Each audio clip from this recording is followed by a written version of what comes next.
Thank you. Thank you, Rabbi Friedman, and thank you, Rabbi Maderer, for inviting me to speak again this year. I'd like to express my deepest condolences to all of you who have lost loved ones during this past year. As we gather here at this sacred Yizkor memorial service to remember them. Shortly, we will read their names as we recall all that they meant to each of us.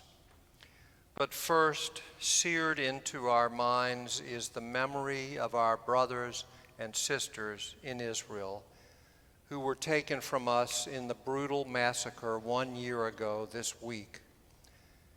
I would like to offer these words by Alden Solovey, a modern-day poet and teacher who is a friend and inspiration to so many of us in the Reform movement, from his recent prayer, Eila Ezkara, after October 7th. Eila Ezkara, these I remember, the young and the old, the children, the mothers, the babies, the fathers, and I do not look away, the brutalized, the maimed, the assaulted, the raped, burnt alive, terrorized and tortured, killed and kidnapped, and I do not look away. Al Eila ani vochia, for these I weep. In every age, in our homes and our villages, in the fields and on the streets, in our cities and our towns, death and terror stalk. Eini yorda mayim, my eyes flow like streams of water. For every community and every generation, Eila Ezkara, these I remember. But how can I remember what was stolen? The loves lost, the dreams lost, scientists, poets, artists, visionaries, leaders, learners, teachers of Torah, the generations lost, the children of children, and their children and theirs never born. Eila Ezkara v'nafshi alai eshpecha, these I remember. I pour out my soul from within me, and I call out, Adonai, Adonai, El Rachum v'Chanun, God, God, compassionate and gracious, remember us. But of course, this Yizkor service is about remembering our loved ones who we lost during this past year, as well as all of our loved ones who are no longer with us, no matter how long they've been gone. This is why Yizkor is such an integral part of Yom Kippur, in order to teach us that mourning and atonement are indelibly linked. For on Yom Kippur, we confront our mortality. We think about the real meaning of our lives. What is our purpose? For what will we be remembered? Yizkor is a transcendental experience. When we rise above and beyond our normal range of daily lives, and we try to see ourselves for who we really are. We try to see that we exist apart from and not subject to the limitations on our lives. And we do this as we remember our loved ones who are no longer with us. The Hebrew word Yizkor means remember, as we pray that God will remember our loved ones. But this Yizkor service is a time for us to see our own lives within the context of those we've lost. We reflect upon the lives of our departed loved ones, and we think of the lessons that we've learned from them. And the best way to honor their memory is to value all that was good in their life and to retain that good as part of the essence of who we are. This is a huge task, though. How do we really improve ourselves? How do we pay attention to our own life? Well, I'm glad you asked. I happen to have a couple of ideas on that. Recently, I've come to realize that there are two important places to find guidance on how to pay attention to your own life. The book of Genesis and the great playwright Thornton Wilder, whose play Our Town is, to me, one of the most powerful pieces of literature ever written. I was drawn back to Our Town last year by New York Times #1 best-selling novelist Ann Patchett's Tom Lake, which is based on Our Town.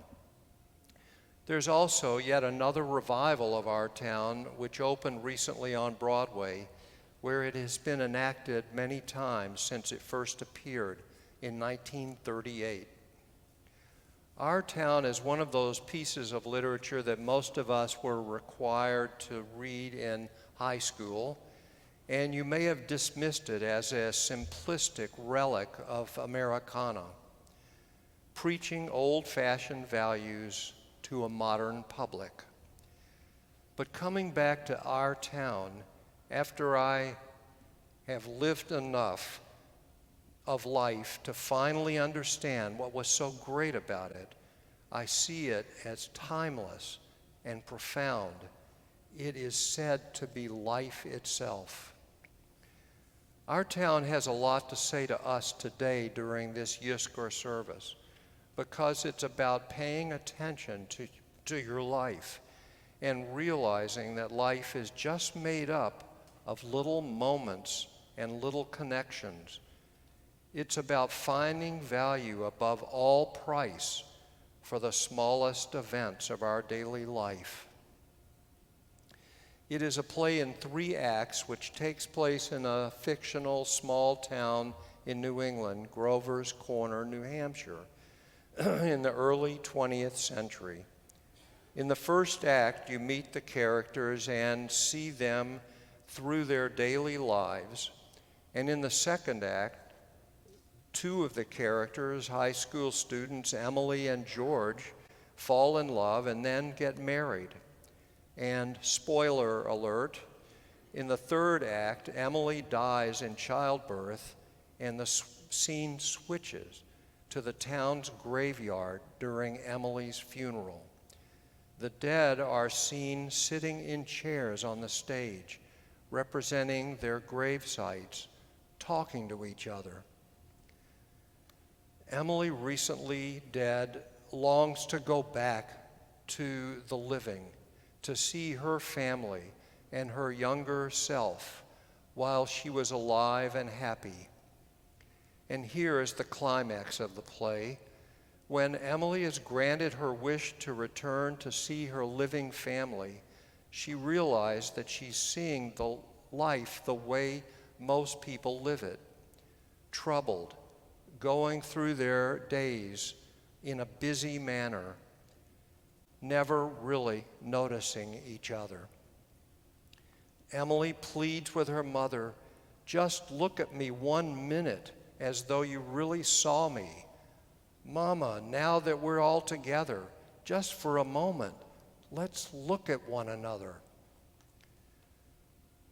Emily then leaves her family and returns to the dead, and she cries a plaintive goodbye and says, "Oh, earth, you are too wonderful for anyone to realize you." And she asks, "Do any human beings ever realize life when they live it? Every minute." One of the other people in the graveyard says to Emily, "Now you know what it was like to be alive, to move about in a cloud of ignorance, to go up and down, trampling on the feelings of others about you, to spend and waste time as though you had 1,000,000 years, to always be at the mercy of one self-centered passion or another, to live in ignorance and blindness." As brutally honest as Thornton Wilder was in that scene, he ends the play with a message of hope, just as our Yom Kippur day ends in hope. Wilder says, we know that something is eternal. It's not houses, it's not names, it's not earth, it's not even stars. Everybody knows in their bones that something is eternal, and that something has to do with human beings. All the greatest people who ever lived have been trying to tell us that for 5,000 years, and yet you'd be surprised how people are always losing hold of it. There's something way down deep that's eternal about every human being. Thornton Wilder said that the central theme of his play is what is the relation between the countless unimportant details of our daily life on the one hand, and the great perspectives of time, social history, current religious ideas on the other.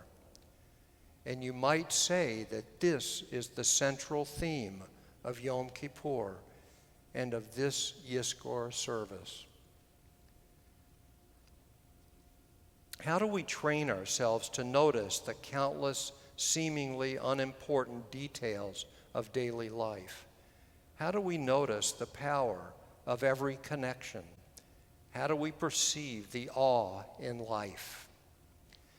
The great 20th century sage, Rabbi Abraham Joshua Heschel, said, the meaning of awe is to realize that life takes place under wide horizons that range beyond the span of an individual life, or even the life of a nation, a generation, or an era. Awe enables us to perceive in the world intimations of the divine, to sense in small things the beginning of infinite significance, to sense the ultimate in the common and the simple, to feel in the rush of the passing the stillness of the eternal. In the book of Bereshit, Genesis, our ancestor Jacob has his famous dream of seeing a stairway set on the ground where he slept. The stairway reached all the way to the sky, and the angels of God were going up and down on it. And Jacob dreams that God appears to him and promises to protect him and his descendants. When Jacob awakes from his sleep, he says, Achen, yesh Adonai hamakom hazeh, vanochi lo yadati. Jacob said, wow, how awesome is this place.